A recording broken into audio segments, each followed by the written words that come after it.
नमस्कार दोस्तों, स्वागत है आपका हमारे YouTube चैनल विधिलॉजी पर। आज हम बात करने वाले हैं जुवेनाइल जस्टिस एक्ट के पार्ट 4 के बारे में, यानी कि इसका फाइनल पार्ट। इस पार्ट के साथ ही जो ये जुवेनाइल जस्टिस एक्ट है ये कंप्लीट हो जाएगा। तो अगर अभी तक आपने इसके जो बाकी के 3 पार्ट हैं, यानी कि पार्ट 1, पार्ट 2 और पार्ट 3 अगर नहीं देखे हैं तो उसकी जो लिंक है वह इस वीडियो के डिस्क्रिप्शन बॉक्स में दी गई है। इस वीडियो को देखने से पहले आप उसके जो बाकी के 3 पार्ट है वह ज़रूर देखें। अगर आप वो तीनों पार्ट देख लेते हैं तो 4th पार्ट भी आपको ऑटोमेटिकली क्लियर हो जाएगा। और अगर आप ये चारों पार्ट देख लेंगे तो जुवेनाइल जस्टिस एक्ट जो है उससे एग्ज़ाम में किस तरीके के क्वेश्चन आ सकते हैं, कैसे क्वेश्चन वहाँ पूछे जाएंगे, ये आपको क्लियर हो जाएगा। तो इसलिए इसको चारों पार्ट को एक साथ देखिएगा, इससे आपको पूरा एक्ट जो है वह समझ में आ जाएगा। तो दोस्तों, आज का जो फाइनल पार्ट है इसके अंदर हम चैप्टर 8, 9 और 10 कवर करने वाले हैं। चैप्टर 8 के अंदर बताया गया है एडॉप्शन, दत्तक ग्रहण, और चैप्टर 9 के अंदर other offences related to child, और चैप्टर 10 के अंदर मिसलेनियस। तो ये तीनों जो चीज़ें हैं वो आज हम इस लेक्चर के अंदर कवर करने वाले हैं। तो आखिरी तक बने रहिएगा हमारे साथ में। इससे रिलेटेड जो MCQ क्वेश्चंस हैं वो भी हम जल्दी लेकर आने वाले हैं, इसलिए देखते रहिएगा। और अगर आपने अभी तक हमारा चैनल सब्सक्राइब नहीं किया है तो चैनल को सब्सक्राइब कीजिए, और अगर आपको हमारे वीडियो पसंद आते हैं तो उसे लाइक और शेयर ज़रूर कीजिए। चलिए शुरू करते हैं। चैप्टर 8 एडॉप्शन, दत्तक ग्रहण। इस चैप्टर को जुवेनाइल जस्टिस एक्ट के अंदर जब रखा गया तो इसका इम्पॉर्टेंट रीज़न यही था कि कुछ स्पेशल प्रोविज़न जो हैं एडॉप्शन से रिलेटेड वो यहाँ पर किए जाएँ, कि आखिर क्या प्रोसीजर अपनाई जाएगी, या फिर उनको जो चाइल्ड हैं उन्हें कब लीगली फ्री किया जाएगा एडॉप्शन के लिए, चाहे वो इंटर स्टेट हो या इंटर कंट्री हो। तो इसके लिए क्या क्या प्रोविज़न्स होने चाहिए, क्या कंडीशंस होनी चाहिए, वो सारी चीज़ें इस एक्ट के माध्यम से इस चैप्टर में जोड़ी गई है, उन्हें हम देखेंगे। इसके साथ ही हमारी एग्ज़ाम के अंदर हमसे क्या पूछा जा सकता है, क्या इंपॉर्टेंट पॉइंट हैं, वो भी हम इसमें देखने वाले हैं। तो जो इंपॉर्टेंट सेक्शंस हैं वही हमने यहाँ कवर किए हैं, लेकिन दोस्तों जो इंपॉर्टेंट सेक्शंस के जो हेडिंग्स हैं वो ज़रूर आपको पढ़ लेने हैं, क्योंकि कई बार हमारी एग्ज़ाम्स में डायरेक्टली हेडिंग से क्वेश्चन बन जाते हैं। तो उन्हें भी हम एक बार आपको बता देंगे कि कौन कौन से आपको यहाँ पर देखना ज़रूरी है। तो सबसे पहले बात करें section 56 adoption. Adoption shall be resorted to for ensuring right to family for the orphan, abandoned, surrendered children as per the provisions of this act। अब यहाँ पर आपको ये बात याद रखनी है कि एडॉप्शन के लिए यहाँ पर 3 तरीके के चाइल्ड की बात की गई है। सबसे पहले ऑर्फन चाइल्ड यानी कि अनाथ बच्चे, अबेंडेंड यानी कि परित्यक्त बच्चे, और सरेंडर्ड चिल्ड्रन यानी कि अभ्यर्पित। अब अभ्यर्पित के बारे में हमने इससे पहले वाले वीडियो के अंदर इसकी डेफिनेशन देखी थी। ये सरेंडर्ड चिल्ड्रन वह होंगे जिन्हें उनके माता पिता या संरक्षक के द्वारा, यानी कि उनका जो गार्जियन है उसके द्वारा जो है सरेंडर कर दिया जाता है, क्योंकि वह उसे उसका पालन पोषण या भरण पोषण करने के लिए असमर्थ है, इनकेपेबल है। तो इस वजह से वो जो चाइल्ड है उसको अभ्यर्पित कर देता है, सरेंडर कर देता है किसी चाइल्ड वेलफेयर कमेटी को या कोई ऑर्गेनाइजेशन को, या जो बोर्ड है उसे। तो यहाँ ये जो 3 जो चीज़ें हैं, ऑर्फन, अबेंडेंट और सरेंडर्ड चिल्ड्रन, ये आपको यहाँ पर याद रखनी है कि कितने तरीके की बच्चों की यहाँ पर बात की है। अब बात करें कि ये जो पॉइंट है आखिर इस एक्ट से कैसे रिलेट करता है। तो जैसा कि हमने चैप्टर 1 के अंदर जो सेक्शन 1 था उसके पॉइंट 4 में हमने देखा था कि यहाँ पर इस पूरे एक्ट के अंदर 2 तरीके के बच्चों की बात की गई है। एक child in conflict with law, और दूसरा child in need of care and protection. तो जो child in need of care and protection है वही यहाँ पर उसी के अंतर्गत जो है ये एडॉप्शन का चैप्टर यहाँ पर आता है। तो ये आपको यहाँ पर याद रखना है। आगे अगर हम बात करें तो adoption of a child from a relative by another relative irrespective of their religion. तो इसमें ये बताया गया है कि कौन कौन सी स्थिति में कब जो है एडॉप्शन किया जा सकता है। तो सबसे पहले एक नातेदार से दूसरे नातेदार यानी कि रिलेटिव को किसी बालक का दत्तक ग्रहण जो है एडॉप्शन किया जा सकता है बिना रिलीजन को विचार में लाए, यानी कि उसका क्या धर्म है इसको विचार में नहीं लाया जाएगा। और इस अधिनियम के, इस एक्ट के जो प्रोविज़न है उसके अनुसार जो है उसका एडॉप्शन किया जाएगा।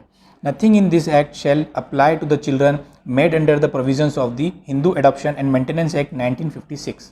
यानी कि जो हिंदू एडॉप्शन एक्ट है 1956 का, उसके अंतर्गत यदि किसी बच्चे का दत्तक ग्रहण हुआ है तो उसके ऊपर इस एक्ट के प्रोविज़न लागू नहीं होंगे।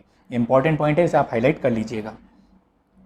ऑल इंटर कंट्री यानी कि अंतर्देशीय adoption shall be done only as per the provisions of this act. अब यह एक इंपॉर्टेंट चीज़ है, आपको याद रखना है कि कितने भी एक्ट क्यों ना हो एडॉप्शन से रिलेटेड, लेकिन यह जो एक्ट है इसी के माध्यम से जो इंटर कंट्री एडॉप्शंस होंगे, अंतर्देशीय एडॉप्शंस होंगे, वह इसी एक्ट के, केवल इसी एक्ट के माध्यम से किए जाएंगे।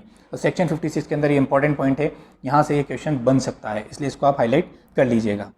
Without a valid order from the court section 80। अब इसका मतलब यह है कि अगर कोई भी दत्तक ग्रहण यानी कि जो एडॉप्शन है वह न्यायालय के विधिमान्य आदेश के बिना किया जाता है, या फिर जो है वो किसी जो व्यक्ति है वह किसी दूसरे देश में किसी बालक को भेज देता है बिना न्यायालय के आदेश के, या उसे दूसरे देश से अन्य व्यक्ति को किसी बालक की देखरेख और अभिरक्षा के लिए अंतरित करने की किसी इंतजाम को भाग लेता है, यानी कि ट्रांसफ़र करने के लिए भाग लेता है, उसका जो है इंतज़ाम करने के लिए, तब भी जो है इसके अंदर जो यह माना जाएगा कि उसने इसमें अपराध किया है और सेक्शन 80 के अपराध उपबंधों के अनुसार उसे दंड दिया जाएगा। तो ये एक इंपॉर्टेंट पॉइंट है जिसे आपको यहाँ पर हाईलाइट करना है कि कौन से सेक्शन में अगर वो न्यायालय के विधिमान्य आदेश के बिना एडॉप्शन की प्रक्रिया करता है, प्रोसेस करता है, उसमें भाग लेता है, तो उसे सेक्शन 80 के अंदर जो है पनिशमेंट दिया जा सकता है। Section 57 eligibility of prospective adaptive parents. अब इसकी हेडिंग भी आपको याद रखनी है क्योंकि इसमें बताया गया है भावी दत्तक माता पिता की पात्रता। भावी से यहाँ मतलब है प्रोस्पेक्टिव एडॉप्टिव पेरेंट्स। तो इसके अंदर बताया गया है कि shall be physically fit, financially sound, mentally alert and highly motivated to adopt a child. यानी कि जो भावी दत्तक माता पिता हैं, जिसे वो जो पेरेंट्स जो हैं वो भावी दत्तक माता पिता जो एक किसी चाइल्ड को एडॉप्ट कर रहे हैं, तो उनके लिए क्या कंडीशंस होनी चाहिए, वो कैसे होना चाहिए, वो सेक्शन 57 में बताया गया है। तो सबसे पहले उन्हें फिजिकली फिट होना चाहिए, फाइनेंशियली साउंड, मेंटली अलर्ट और highly motivated to adopt a child. ये सारी कंडीशंस उनके अंदर होनी चाहिए। In case of a couple, यानी कि अगर वो दंपत्ति हैं, तब ऐसी स्थिति में दोनों की जो परमिशन है किसी चाइल्ड को एडॉप्ट करने के लिए, दोनों की जो इच्छा है वह संयुक्त रूप से होनी चाहिए। अगर एक राजी है और एक नहीं है तो जो एडॉप्शन है वह नहीं हो पाएगा। तो ये दो कंडीशन यहाँ पर हो गई। तीसरा, अ सिंगल और divorced person can also adopt, यानी कि एक सिंगल व्यक्ति है वह भी किसी बच्चे को एडॉप्ट कर सकता है, और अगर कोई डाइवोर्स्ड है तो वो भी यहाँ पर किसी बच्चे को एडॉप्ट कर सकता है। लेकिन अब इसमें एक कंडीशन और है कि a single male is not eligible to adopt a girl child, यानी कि अगर एक कोई गर्ल चाइल्ड है तो उसे जो है कोई भी मेल पर्सन जो है, सिंगल मेल पर्सन, वो यहाँ पर पुरुष जो है वह सिंगल गर्ल चाइल्ड ये जो है उसको एडॉप्ट नहीं कर पाएगा। तो ये एक इंपॉर्टेंट पॉइंट है, यहाँ से क्वेश्चन बन सकता है कि क्या एक सिंगल मेल जो है वो एलिजिबल है गर्ल चाइल्ड को एडॉप्ट करने के लिए। तो इसके अंदर यहाँ से क्वेश्चन बन सकता है, इसलिए आप इसे अच्छे से हाईलाइट कर लीजिएगा। Section 58 procedure for adoption by Indian prospective adaptive parents living in India. अब सबसे पहले तो हमने 57 में बात कर ली कि भावी दत्तक माता पिता जो हैं उनके लिए क्या कंडीशंस होनी चाहिए, वो हमने देख ली। अब बात करते हैं कि इंडिया के अंदर जो रह रहे हैं, यानी कि procedure for adoption by Indian prospective adaptive parents living in India, यानी जो भावी दत्तक माता पिता हैं भारतीय, वो जो भारत में रह रहे हैं, उनके लिए क्या प्रोसीजर होगी एडॉप्शन की। तो उसके लिए ये बोला गया है कि स्पेशलाइज्ड एडॉप्शन एजेंसी जो होगी उसके द्वारा विशिष्ट दत्तक ग्रहण अभिकरण जो है उसके समक्ष जो है वो आवेदन पेश कर सकेंगे, और ऐसे आवेदन को पेश करने के बाद जो एजेंसी है वह एक होम स्टडी रिपोर्ट यानी कि गृह अध्ययन रिपोर्ट तैयार करेगा, किसकी, जो भावी दत्तक माता पिता हैं जिन्होंने आवेदन किया है उसके बारे में, कि वो पात्र हैं या नहीं, वो सारी कंडीशंस फुलफ़िल करते हैं या नहीं करते हैं। ये सारी जो रिपोर्ट है वो होम स्टडी रिपोर्ट के अंदर ये जो एजेंसी है ये तैयार करेगी। इस एजेंसी को आप याद रखिएगा, स्पेशलाइज्ड एडॉप्शन एजेंसी। तो यह जो है यहाँ पर होम स्टडी रिपोर्ट तैयार करेगी, और ऐसी रिपोर्ट तैयार करने के बाद अगर उन्हें लगता है कि वो एलिजिबल हैं किसी बच्चे को एडॉप्ट करने के लिए, तब वह जो है एक बाल अध्ययन रिपोर्ट यानी कि child study report and medical report of the child, तो ये दोनों ही चीज़ें जो हैं रेडी करके, अगर वो पात्र हैं तो उन्हें जो है जो प्रोस्पेक्टिव पेरेंट्स हैं उन्हें ये दोनों report, child study and medical report of the child, ये दोनों रिपोर्ट जो है उन्हें जो है भेजेगी कि वो इसको एक बार रीड कर लें या अध्ययन कर लें। तो ये पूरी प्रोसीजर होगी कि पहले उनकी जो रिपोर्ट है वो तैयार की जाएगी, फिर उनके पास चाइल्ड की जो रिपोर्ट है वह भेजी जाएगी, फिर इसके बाद जो है जो भावी दत्तक माता पिता हैं वह जो है हस्ताक्षर करेंगे बालक की बाल अध्ययन रिपोर्ट और चिकित्सा रिपोर्ट सहित बालक के प्रतिग्रहण पत्र की प्राप्ति पर, यानी कि जो उसका जो एक्सेप्टेंस है उसके लेटर पर जो है वो वहाँ पर साइन करेंगे जब वह पूरी तरीके से संतुष्ट होंगे उनकी दोनों रिपोर्ट के अनुसार, और इसे देखते हुए जो दत्तक ग्रहण आदेश है वह भी प्राप्त उन्हें हो जाएगा, यानी कि उनको जो एडॉप्शन का जो लेटर है वो उन्हें प्राप्त हो जाएगा, और उसके बाद जो है उन्हें न्यायालय के आदेश की प्रमाणित प्रति की प्राप्ति पर विशिष्ट दत्तक ग्रहण अधिकरण से तुरंत भावी दत्तक माता पिता के पास भेजेगा। तो इसमें कंडीशन सिर्फ यही है, अगर आप ओवरऑल समझते हैं तो आपके लिए इंपॉर्टेंट सिर्फ इतना है कौन से प्रोविज़न में कहाँ किया गया है और कौन कौन सी चीज़ यहाँ पर आपको याद रखनी है। तो 4 चीज़ें हैं। स्पेशलाइज्ड एडॉप्शन एजेंसी के पास जो है आप आवेदन करेंगे, आवेदन करने के बाद वो होम स्टडी रिपोर्ट बनाएगी, किसकी, जिन्होंने आवेदन किया है उनकी, कि उनकी फाइनेंशियल कंडीशन कैसी है, साउंड माइंड है या नहीं है, ये सारी चीज़ें वहाँ पर देखी जाएगी। फिर वह चाइल्ड स्टडी रिपोर्ट और मेडिकल रिपोर्ट जो है चाइल्ड की, वह भावी दत्तक माता पिता को भेजेंगे। अगर वो उसके लिए संतुष्ट हो जाते हैं, एक्सेप्ट है उन्हें, तो फिर उनके पास एक लेटर दिया जाएगा चाइल्ड की कस्टडी एक्सेप्टेंस का, उसके ऊपर वो साइन करेंगे। फिर जो न्यायालय है वह यहाँ पर आदेश करेगा कि जो भावी दत्तक माता पिता है उन्हें ये ग्रांट किया जाता है और उसके बाद जो है उन्हें उसकी कस्टडी सौंप दी जाएगी। तो ये पूरी प्रोसेस है। आपको सिर्फ यहाँ पर इतने ही पॉइंट याद रखने हैं कि आखिर कौन कौन सी स्टेप से उसे निकलना होगा। अब बात करते हैं सेक्शन 59 की, procedure for inter country adoption of N orphan और अबंडन और सरेंडर्ड चाइल्ड। तो जो तीनों चाइल्ड की हमने बात की सेक्शन 56 में, उनके बारे में बताया गया है कि अगर अंतर्देशीय उनका जो एडॉप्शन है, दत्तक ग्रहण है, तो उसके लिए क्या प्रक्रिया होगी। तो इसमें बोला गया है कि if a child could not be placed with an Indian or non-resident Indian despite the joint efforts of the specialized adoption agency and state agency within 60 days from the date he declared legally free for adoption, such child shall be free for inter-country adoption। यानी कि अगर किसी संस्था के अंदर कोई बच्चा आया है और उसे जो है 60 डेज़ के अंदर, यानी कि जब से उसे वहाँ लाया गया उसके उस दिन से लेकर 60 दिन के भीतर यदि कहीं पर भी, यानी कि ना तो किसी इंडियन ने ना किसी नॉन रेसिडेंट इंडियन ने जो है एडॉप्ट किया है, तब ऐसी स्थिति में जो है वह जो चाइल्ड है वह इंटर कंट्री एडॉप्शन के लिए लीगली फ्री हो जाएगा। यही यहाँ पर आपको याद रखना है कि कब वो लीगली फ्री होता है। अगर 60 डेज़ में उसको एडॉप्ट नहीं किया जाता है तो वह लीगली फ्री हो जाता है। लेकिन इसके साथ ही कुछ इंपॉर्टेंट इसके अंदर प्रोविजंस दे रखे हैं। तो जो प्रोविज़न है वही है जो प्रोवाइडेड डेट दे रखा है उसके अकॉर्डिंग कि अगर वह शारीरिक तथा मानसिक निरोग्यता के साथ बालक, सहोदर यानी कि सिबलिंग तथा 5 वर्ष से अधिक आयु के बालकों को जो प्राधिकरण है, अथॉरिटी है, द्वारा विरचित दत्तक ग्रहण विनियमों के अनुसार ऐसे अंतर्देशीय दत्तक ग्रहण के लिए अन्य बालकों पर अधिमान्य दिया जाएगा, यानी कि उन्हें प्रायोरिटी दी जाएगी, प्रेफरेंस दी जाएगी अगर वह ये 3 कंडीशन रखते हैं, शारीरिक तथा मानसिक निरोग्यता या बालक, सहोदर यानी कि सिबलिंग या फिर 5 वर्ष से अधिक आयु के बालकों को। तो ये आपको यहाँ पर याद रखना है कि कौन कौन सी कंडीशन दी गई है, कब उनको प्रायोरिटी दी जाएगी। तो ये क्वेश्चन बन सकता है, इसमें से 3 ऑप्शन दे देंगे, चौथा गलत दे देंगे। आपको टिक करना होगा कि कौन सी कंडीशन इसमें वैलिड नहीं है। तो इसलिए इसको एक बार अच्छे से रीड कर लीजिएगा। बाकी जो इसके इंपॉर्टेंट पॉइंट हैं वो आपको स्लाइड में दिख रहे होंगे। इसके बाद हम बात करते हैं सेक्शन 63 की। इसके बीच में जो 60, 61 और 62 हैं उसके बारे में आप सिर्फ एक बार रीडिंग कर सकते हैं, आपको प्रोसीजर समझ में आ जाएगी। बाकी एग्जाम पर्पज़ से उसमें ऐसा कुछ इंपॉर्टेंट नहीं है। सेक्शन 63 इफेक्ट ऑफ एडॉप्शन, दत्तक ग्रहण का प्रभाव क्या होगा उसके बारे में हम बात करते हैं। तो दत्तक ग्रहण का प्रभाव इंटेस्टेसी यानी कि निर्वसीयता। अब ये इंपॉर्टेंट पॉइंट है। अब इसका मतलब समझिए कि यदि किसी बालक का दत्तक ग्रहण यानी कि एडॉप्शन किया जाता है, तब ऐसी स्थिति में यदि उसके पास कुछ भी चीज़ें हैं, यानी कि उसके नाम में या उसके अंदर वेस्टेड नहीं हुई है, यानी कि उसके अंदर निहित नहीं हुई है कोई भी प्रॉपर्टी, तब ऐसी स्थिति में अगर कोई प्रॉपर्टी होने वाली है तब वो जो प्रॉपर्टी है वो उसके पास नहीं होगी, वह उसमें से ऑटोमेटिकली जो है हट जाएगा, यानी कि वह निर्वसितता जो है वह ठीक उसके एडॉप्शन से ही लागू हो जाती है। लेकिन इसके अंदर एक चीज़ आपको याद रखनी है जो कि इसमें प्रोवाइडेड में दी गई है कि provided that any property which was vested in adopted child before adoption shall continue to vest in adopted child. यानी कि अगर उसके एडॉप्शन के पहले कोई संपत्ति उसमें निहित हो गई है तब वह जो संपत्ति है वह उसी के पास निहित रहेगी एडॉप्शन के बाद भी।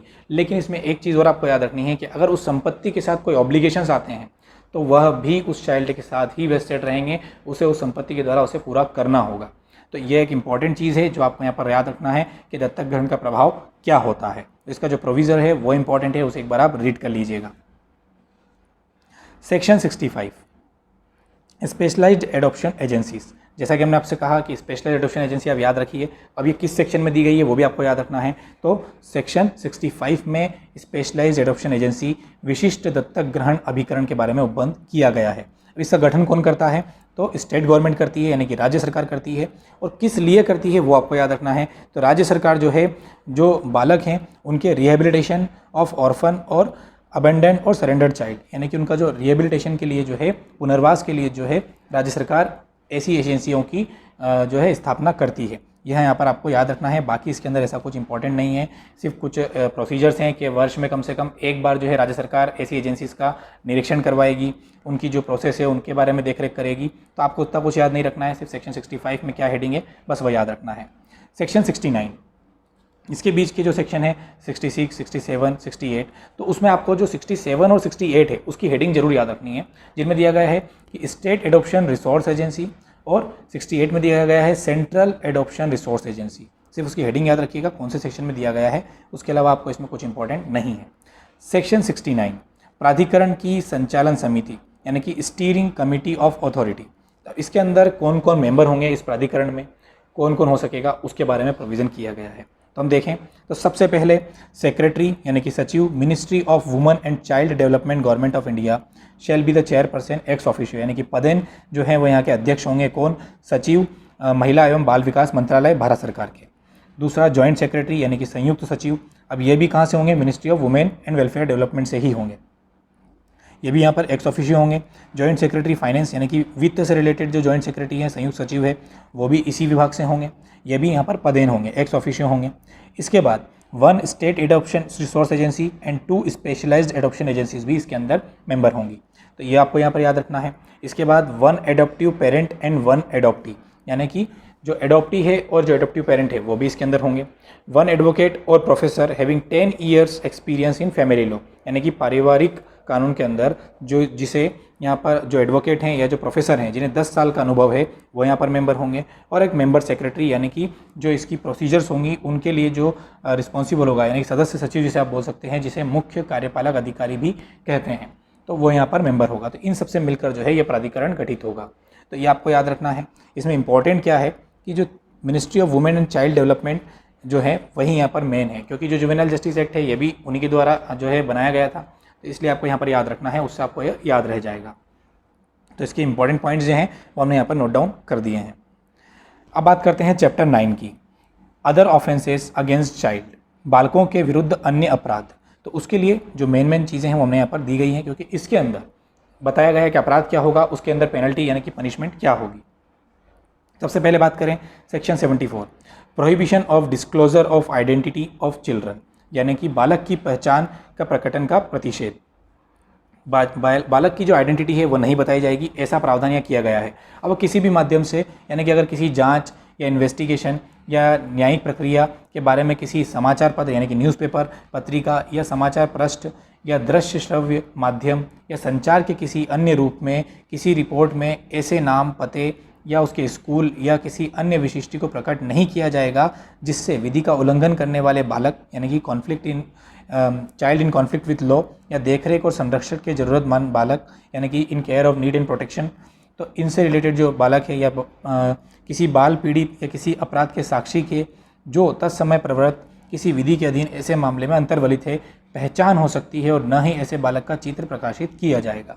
तो ये इसमें प्रोविज़न किया गया है कि अगर कोई ऐसा करता है जिससे बालक की आइडेंटिटी जो है वो एक्सपोज होती हो, तो उसे यहाँ पर जो है इस सेक्शन का उल्लंघन करने या विधि का उल्लंघन करने के मामले में जो है दंडित किया जा सकेगा। और जो ऐसा दंड होगा यानी कि जो पनिशमेंट होगा वह इम्प्रिजनमेंट अप टू 6 मंथ्स और फाइन अप टू 2 लाख और बोथ, यानी कि कारावास जो कि 6 महीने तक का हो सकेगा या जुर्माना जो कि 2 लाख रुपए तक का हो सकेगा या दोनों से दंडित किया जा सकेगा। लेकिन इसमें एक परंतु भी है कि जो बोर्ड या कमेटी है यदि उसे ऐसा लगता है कि बच्चे जो बालक है, चाइल्ड है, उसके हित में है, सर्वोत्तम हित में है, उसका जो आइडेंटिफिकेशन है वो एक्सपोज करना, तो वह यहाँ पर उसकी परमिशन दे सकेगा। तो बस इसके अंदर यही आपको याद रखना है कितना दंड दिया गया है। Section 75 punishment for cruelty to child, बालक के प्रति क्रूरता के लिए दंड।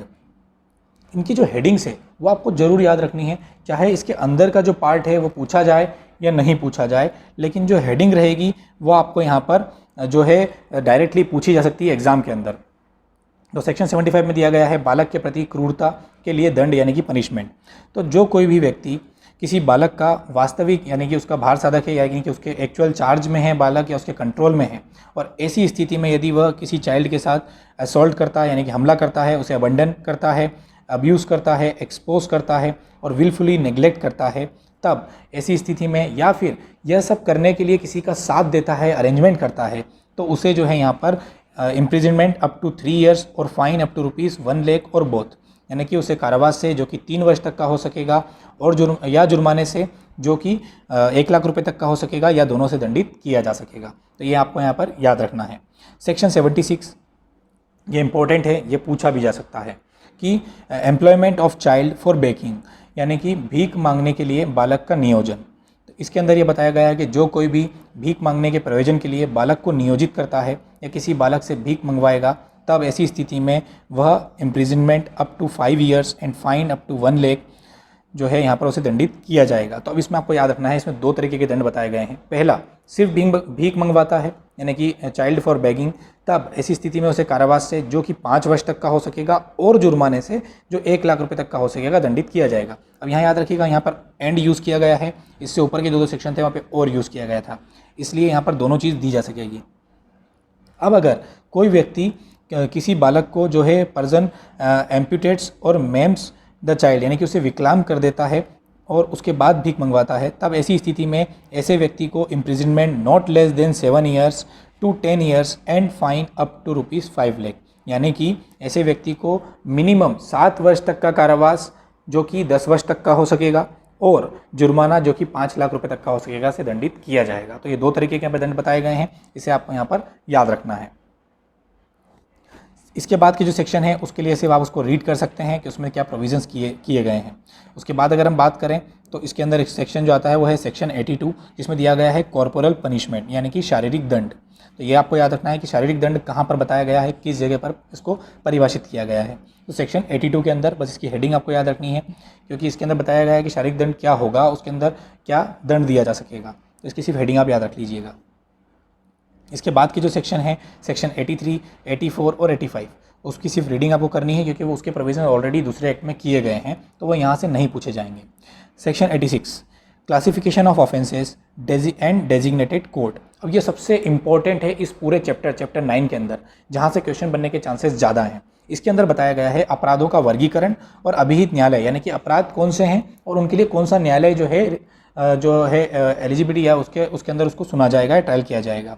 तो offences punishable under this act, तो जो अपराध हैं जो इस एक्ट के अंदर जो पनिशेबल हैं यानी कि दंडनीय हैं, तो ऐसे अपराधों का वर्गीकरण किस प्रकार किया गया है वो देखते हैं। तो इम्प्रिजनमेंट मोर देन 7 ईयर्स, यानी कि अगर किसी अपराध के अंदर 7 वर्ष से ज़्यादा का कारावास है, तब ऐसी स्थिति में ऐसे अपराध को कॉग्निजेबल यानी कि संज्ञेय, नॉन बेलेबल, अजमानती और ट्रायबल बाय चिल्ड्रंस कोर्ट यानी कि बाल न्यायालय द्वारा ट्रायल किया जाएगा, विचारण किया जाएगा। तो ये तीनों चीज़ें आपको याद रखनी है। 7 वर्ष से ज़्यादा है तो संज्ञेय, अजमानती और ट्रायल बाय चिल्ड्रंस कोर्ट। दूसरा यहाँ बताया गया है कि ऐसे कारावास से जो कि 3 वर्ष से लेकर 7 वर्ष तक का है, तो ऐसे अपराध में उसे कॉग्निजेबल, नॉन बेलेबल और trial by judicial magistrate first class, यानी कि ये जो क्लासिफिकेशन किया गया आपको याद रखना है कि 7 वर्ष से ऊपर है तो चिल्ड्रंस कोर्ट में जाएगा, और 7 वर्ष से और 3 वर्ष के बीच में है तो जुडिशियल मजिस्ट्रेट फर्स्ट क्लास इसे सुनेगा, और उससे भी नीचे यानी कि इम्प्रिजनमेंट लेस देन 3 ईयर्स यानी कि 3 वर्ष से नीचे या फाइन है, तब ऐसी स्थिति में वो नॉन कॉग्निजेबल होगा, असंज्ञेय होगा, बेलेबल यानी कि जमानती होगा और ट्रायल बाय एनी मजिस्ट्रेट। तो ये तीनों चीज़ें आपको यहाँ पर याद रखनी है। चैप्टर 10 मिसलेनियस, इसके अंदर सबसे पहले देखते हैं सेक्शन 91, जिसको बोला गया है बालक को हाजिरी से अभिमुक्ति प्रदान करना, यानी कि dispensing with attendance of child. तो सिर्फ आप रीड मार लीजिएगा इसको एक बार, इससे ज़्यादा इसके अंदर कुछ भी इंपॉर्टेंट नहीं है। Section 94 presumption and determination of age, ये पूछा जा सकता है कि किस सेक्शन में दिया गया है आयु के विषय में उपधारणा और उसका अवधारण और इसके लिए क्या कंडीशंस हैं। तो इसमें यही है कि अगर बोर्ड या समिति को ऐसा लगता है कि जो बालक उनके सम्मुख लाया गया है और उसके ऊपर कोई ऑब्जेक्शन उठाता है कि वह बालक नहीं है, उसकी जो एज है वह ज़्यादा है, तब जो समिति या बोर्ड है वो सेक्शन 14 और सेक्शन 36 जो है इस एक्ट का, उसके अधीन जो है जांच करवा सकेगी। और ऐसी जांच में जो बोर्ड या समिति है वह ये देख सकेगी कि जो बालक है उसके विद्यालय से प्राप्त कोई जन्म तारीख प्रमाण पत्र हो, या फिर निगम या नगरपालिका अधिकारी या पंचायत द्वारा दिया कोई जन्म प्रमाण पत्र हो, और ऐसी जो चीज़ें हैं वो प्राप्त करने के बाद वो अपनी जांच में ये निर्धारित कर सकेगी कि जो बालक है, मतलब जो व्यक्ति है वो बालक है या नहीं है। तो यही यहाँ पर बताया गया है, इसकी सिर्फ आपको हेडिंग याद रखनी है। इसके बाद की अगर हम सेक्शन की बात करें तो उसके अंदर आपको सिर्फ रीड करना है, ऐसा इंपॉर्टेंट उसके अंदर कुछ भी नहीं है। तो आप सीधे आ सकते हैं सेक्शन 101, जिसके अंदर अपील्स का प्रावधान यानी कि अपील के बारे में प्रावधान किया गया है। तो इसमें जो अपील है उसके बारे में बोला गया है कि any person aggrieved by an order made by the committee और the board may within 30 days prefer appeal to the children's court, यानी कि जो कमिटी और जो बोर्ड है यदि उसके द्वारा कोई आदेश दिया जाता है और उस आदेश से कोई व्यथित व्यक्ति जो है वह उस आदेश की प्राप्ति से 30 दिन के भीतर जो है चिल्ड्रंस कोर्ट यानी कि बाल न्यायालय में अपील कर सकता है। इसके बात करें तो except for decisions by the committee related to foster care and sponsorship after care appeals district magistrate, यानी कि इसके अंदर जो एक एक्सेप्शन दिया गया है कि यदि जो आदेश दिया गया है कमिटी या बोर्ड के द्वारा वह बालक के पोषण, देखरेख और प्रवर्तकता से रिलेटेड है, तब ऐसी स्थिति में जो अपील होगी वह अपील डिस्ट्रिक्ट मजिस्ट्रेट यानी कि जिला मजिस्ट्रेट को होगी। तो यह यहाँ पर आपको याद रखना है। सेक्शन 102 जिसमें रिवीजन के बारे में प्रोविज़न किया गया है कि पुनरीक्षण कौन कर सकेगा, तो जो हाई कोर्ट है वह at any time either on it's on motion यानी कि स्वप्रेरणा से या फिर एन एप्लीकेशन आवेदन के आधार पर जो है पुनरीक्षण कर सकेगा और अपने अकॉर्डिंग जो उसे सही लगता है वह उसमें आदेश दे सकेगा। इसके बाद बात करें सेक्शन 105 जुवेनाइल जस्टिस फंड, तो इसके अंदर आपको याद रखना है कौन से सेक्शन में दिया गया है, तो सेक्शन 105 में किशोर न्याय निधि के बारे में उपबंध किया गया है। अब ये किसके द्वारा की जाएगी, तो स्टेट गवर्नमेंट के द्वारा जो है जुवेनाइल जस्टिस फंड किया जाएगा। किसके लिए किया जाएगा, for rehabilitation and welfare of the children, बालकों के कल्याण और पुनर्वास के लिए राज्य सरकार के द्वारा यहाँ पर किशोर न्याय निधि की स्थापना की जाएगी। इसके बाद बात करें तो सेक्शन 110 पे आ जाइए जिसमें लिखा गया है पावर टू मेक रूल्स, यानी कि जो नियम बनाने की शक्ति तो वह राज्य सरकार के पास होगी, परंतु केंद्र सरकार जो है अगर उसे कहीं पर ऐसा लगता है कि इस अधिनियम के मॉडल के तौर पर अगर कहीं नियम बनाना आवश्यक है तो वह यहाँ पर नियम बना सकेगी। सेक्शन 111 रिपील एंड सेविंग्स, यानी कि निरसित और व्यावृत्ति, तो इसके द्वारा जो जुवेनाइल जस्टिस एक्ट 2000 था उसको निरसित किया जाता है, यह यहाँ पर प्रोविज़न किया गया है। इसके बाद जो दिया हुआ है सेक्शन 112 उसमें दिया गया है कठिनाइयों को दूर करने की शक्ति, तो इस अधिनियम के प्रारंभ से 2 वर्ष के भीतर अगर इसके अंदर कोई कठिनाई आती है तो उसे जो दूर करने की शक्ति है वह केंद्र सरकार के पास होगी, यह इसमें लिखा गया है। तो ये था पूरा आपका जुवेनाइल जस्टिस एक्ट। इसकी जितने भी इंपॉर्टेंट पॉइंट्स हैं वो हमने कवर करने की कोशिश की और इसको जितना शॉर्ट हो सकता है उतना शॉर्ट हमने आपके लिए किया है। अगर और कोई पॉइंट आपको लगता है कि कुछ समझ नहीं आ रहा है तो आप हमसे कमेंट सेक्शन में पूछ सकते हैं, या कोई डाउट आता है तो आप हमसे कमेंट सेक्शन में पूछ सकते हैं। यह वीडियो आपको कैसा लगा हमें ज़रूर बताइएगा कमेंट सेक्शन के अंदर। नेक्स्ट सब्जेक्ट को लेकर जो नया वीडियो है वो भी हम जल्द लेकर आएंगे। Thank you for watching, please like, share and subscribe.